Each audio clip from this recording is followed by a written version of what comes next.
GPT-4 has finally arrived. It leaves ChatGPT in the dust. It can convert a drawing on a napkin into a functional website. It can even explain to you a joke from a series of images. So let's find out exactly what GPT-4 actually is. OpenAI ran a developer livestream that not only introduced this multimodal AI, they also ran a demo to demonstrate how it's one of the most powerful artificial intelligence engines to this date. It's no surprise that the whole internet, Twitter especially, has gone insane hearing this news. ChatGPT was only released recently, with Bing AI following. In this video, I'm going to cover what GPT-4 actually is, how it's different from previous GPT versions such as GPT-3 and GPT-3.5, and I've also gained access to test it out, so I'll demo some of its use cases too. Let's start off with GPT-4 in comparison to its previous models. It's multimodal now. This simply means that unlike previous versions of GPT, which were only text-based, GPT-4 can accept and process images as well as text. I wouldn't be surprised if there's an audio component to this as well, but for the time being, OpenAI simply did a demonstration showcasing a few examples of their image-to-text processing. The first one is on their website, where they gave AI the difficult task of explaining a joke based on a series of images. This image is of an iPhone, but it's charging with a VGA cable, and GPT-4 accurately was able to identify all the elements in the photo as well as explain the context of the joke. While this sounds pretty simple, this is something that's almost unheard of in previous versions of AI, and I guess that reCAPTCHA will now have a run for its money trying to detect not just bots, but artificial intelligence. The second demo is where the real magic happened. OpenAI showed how you could draw a picture of a website on a napkin, or maybe a piece of paper. Then you can take a photo of it and send it to GPT-4. You can ask it to produce a functional website. In this case, it was a jokes website.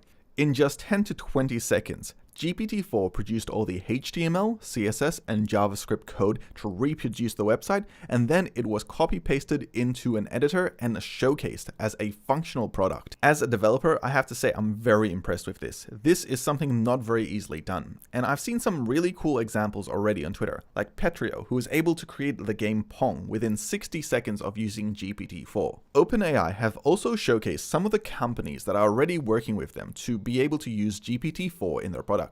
These companies have integrated it into services. One of them is Khan Academy. They've integrated it very similar to ChatGPT, but with more customization to work as a personal tutor for those people who are learning educational content. Maybe in the future, all our children will be taught by AI, but at least for the short term, it looks like it's definitely a great assistant to have on hand, whether you're doing any type of learning. There were lots of statistics that showcased how GPT-4 performs better than any other model to date, including it being able to pass the LSTAT and the bar, and being in the top quarter percentile, whereas previous versions of GPT-3 were in the lower quarter of that percentile. Other than the difference of being able to also take in visual inputs, it can also produce and handle over 25,000 words of text, which is much larger than previous models.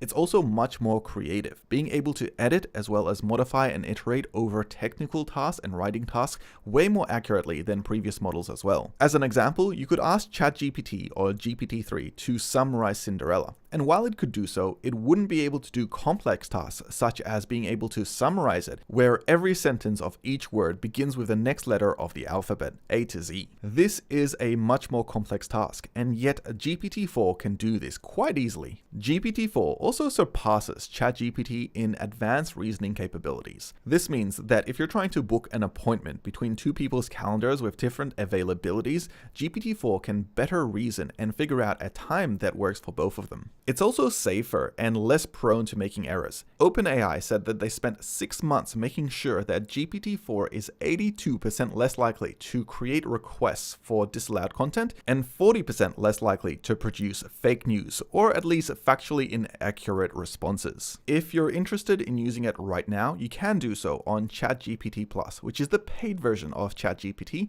and if you want to get access to the API, you'll need to join the API waitlist. I went onto the ChatGPT website where I've got the new model available, GPT-4. It also showcases the difference between each model, with the differences showing in reasoning, speed, and conciseness. Version 3.5 has average reasoning, low conciseness, but quite high speed. The legacy version is less used and its speed is a bit lower, but GPT-4 has very high reasoning and high conciseness, but the speed is a little bit lower.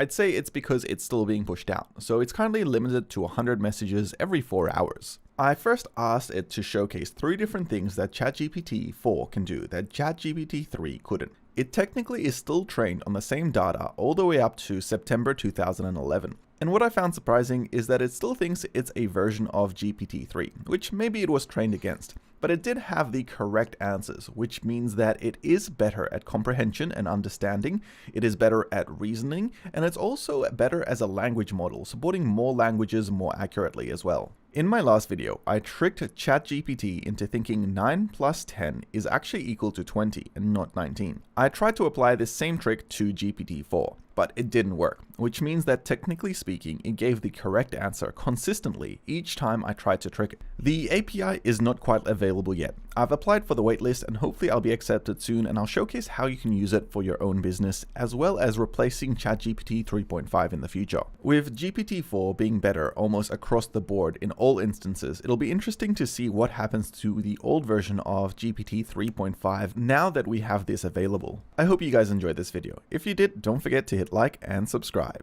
Thank you.